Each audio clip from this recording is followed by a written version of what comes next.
दोस्तों इस वक्त ईरान ने कुवैत पर हमला कर दिया है। ड्रोन से अटैक किया था ये, जिसमें जो पूरा कुवैत का रडार सिस्टम है उसको बर्बाद कर दिया गया है। यह हमला कुवैत के एयरपोर्ट पर हुआ था, जिसमें रडार सिस्टम तो तबाह हुआ ही हुआ, साथ में जो तेल के भंडार थे कुवैत के उस पर भी मिसाइलें दागे गई है। उस पर मिसाइलें दाग कर उससे भी बर्बाद कर दिया गया है। कुवैत में आप लोगों को पता ही होगा कि उधर अमेरिका के एयर बेसेस बने हुए हैं, जिसके चलते ईरान वहाँ पर भी अब हमले कर देता है। इस बीच यूक्रेन से खबर आ रही है। यूक्रेन अपने हथियार और एक्सपर्ट्स भेज रहा है मिडिल ईस्ट में, जिसमें सऊदी और यूएई ने मिलिट्री डील की है। दोस्तों पहले ये जंग पूरे रीजन में फैली हुई थी, अब और इस जंग में कुछ नए देश भी शामिल हो रहे, जैसे युगांडा इस जंग में शामिल हो सकता है दोस्तों, क्योंकि युगांडा जिसने 2 दिन पहले ये कहा था कि अगर इज़राइल हारने पर आता है तो हम इस जंग में शामिल हो जाएंगे। और अभी की जो खबर आ रही है युगांडा से वो ये है कि 2 हफ्ते में हम पूरे ईरान पर कब्ज़ा कर सकते हैं, ऐसा युगांडा का कहना है। क्या सच में ऐसा हो सकता है दोस्तों? ईरान के साथ पहले ही 2 ऐसे देश लड़ रहे हैं जिनके पास परमाणु हथियार है और जिन्हें बहुत बड़ी ताकत कहा जाता है इन दोनों देशों को। उन दोनों से एक अकेला ईरान लड़ रहा है। अब युगांडा का ये कहना है कि हम 2 हफ्ते में पूरा ईरान पर कब्ज़ा कर लेंगे, तो ये थोड़ा अनरियलिस्टिक और हाइपोथेटिकल हो सकता है। फ़िलहाल तो आपको पता ही होगा कि यमन भी अब इस जंग में शामिल हो चुका है। इज़राइल की हालत अब ख़राब हो रही है और यमन के हूती ने भी इज़राइल पर मिसाइल हमला कर दिया। साथ ही में उन्होंने ये भी चेतावनी दी कि वो जहाज़ पर भी हमला कर सकते हैं। दरअसल दोस्तों बाब अल मंदेब जो यमन से रास्ता होते हुए जाता है, समुद्री रास्ता जाता है यमन से होते हुए, वो बंद हो सकता है, उसे हूतीस बंद कर सकते हैं। और अगर ऐसा होता है तो जो बची कुछ सप्लाई है जो दुनिया के लिए सप्लाई जाती है, जहाँ से दुनिया के लिए जो भी तेल वगैरह जाता है वो भी ब्लॉक हो जाएगा, और जिससे तेल के जो भाव है वो और ज़्यादा बढ़ जाएंगे।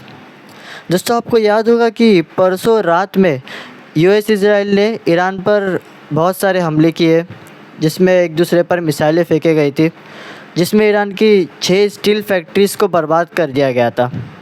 जिसके जवाब में अब ईरान वही सेम चीज़ यूएई यानी दुबई पर हमला किया और वहाँ पर भी एल्यूमिनियम की जो फैक्ट्री थी उसको ड्रोन अटैक से उड़ा दिया। बहुत बड़ा नुकसान हुआ और साथ में कुछ लोग भी घायल हुए। बहरीन के साथ भी यही किया, बहरीन में भी एल्यूमिनियम की फैक्ट्री उड़ा दी गई। और जब इन देशों पर हमला ईरान ने किया तो फिर दुबई रोने लगा और रोते रोते यानी अपना जो स्टाइल है उसे बदलते हुए ये कहा कि जंग का हल जो है वो सिर्फ बातचीत से निकलेगा, लड़ेंगे तो इसमें सभी का नुकसान होगा। अपना जो स्टाइल है उसे बदलते हुए ये कहा कि जंग का हल सिर्फ बातचीत से निकलेगा, अगर हम इसमें लड़ाई करते तो हमारा और नुकसान होते जाएगा। अपना स्टाइल बदल कर बात कर रहा है, ऐसा मैंने क्यों कहा? क्योंकि यूएई यानी दुबई जो पहले कहता था कि ईरान पर बम बरसाकर यानी उस पर हमला करके उसे पूरी तरह बर्बाद कर दिया जाए, और अब ऐसा कह रहा है वो कि इस जंग का हल सिर्फ बातचीत से निकल सकता है। यानी कि जब अपनी पर आती है तब बिल्कुल सही तरह से दूसरों का दर्द समझ आ जाता है। जब अपनी बारी आती है, जब ईरान इनके इंफ्रास्ट्रक्चर पर हमला करता है, तब ये लोग अपने तेवर बदल लेते हैं दोस्तों। और अब ये खबर आ रही है कि अमेरिका और इज़राइल ने ईरान की यूनिवर्सिटी ऑफ साइंस टेक्नोलॉजी पर हमला किया है। ईरान ने कहा है कि अब हम उन सभी यूनिवर्सिटीज़ को टारगेट करेंगे जो अमेरिका और इज़राइल से जुड़ी है।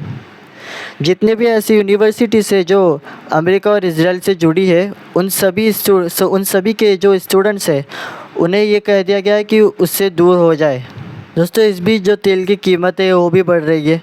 पहले $75 प्रति बैरल था, वो $118 प्रति बैरल हो गया है और ये $150 प्रति बैरल तक जा सकता है।